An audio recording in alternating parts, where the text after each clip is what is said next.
Hey guys, today we're going to use the foot as a way of diagnosing the liver. And of course, my disclaimer here is that you're not really diagnosing a liver disease. You have to go to the doctor and have them do tests to figure that out. But this will give you some good clues on a potential problem with your liver. Okay? That being said, let's dive in. And these are just little indicators that can actually help you narrow things down.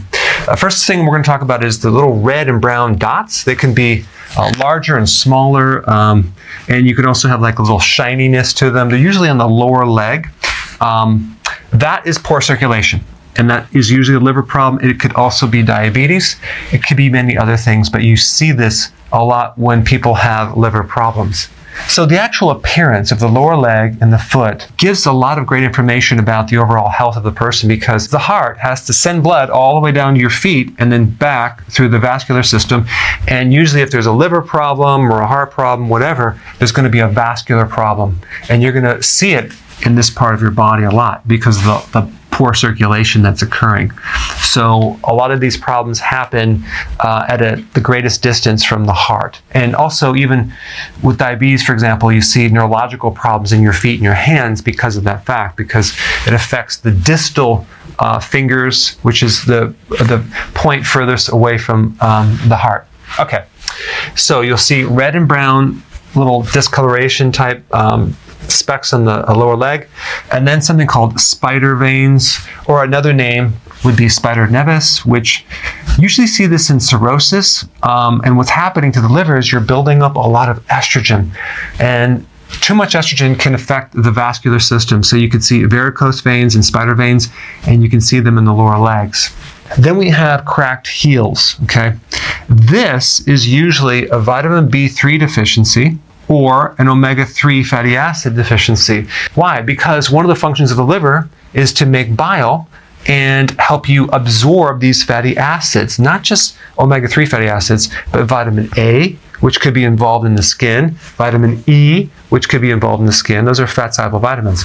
But vitamin B3 also affects the skin.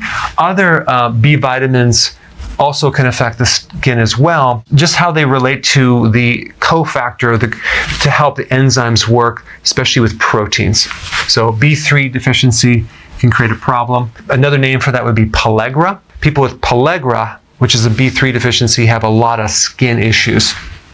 All right, itching of the foot. Usually in the bottom of the foot, that is a backup of fluids into the liver. It's a congested liver. It could be bile backing up, and you're getting a buildup of histamines, a congested liver, so you can have itching in the foot.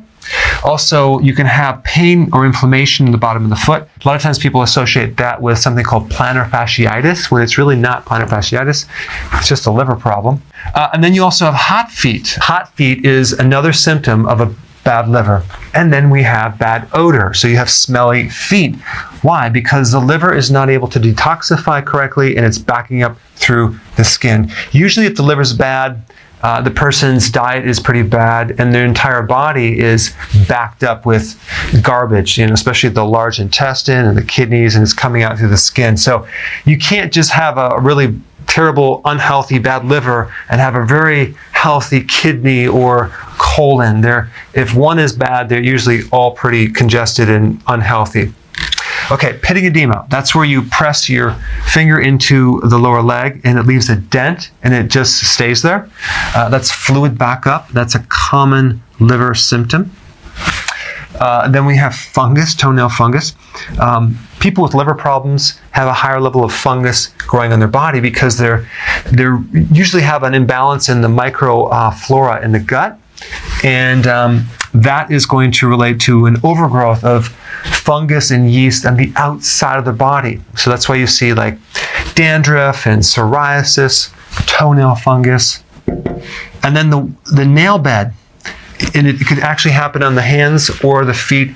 The nail bed is going to be white. You're going to usually lose that little moon-shaped thing, luna, down here. So it's going to be white because of the poor circulation that's occurring on that nail bed. All right, so then the next question is, what really causes liver problems? A lot of things. One big one is the side effect from medications.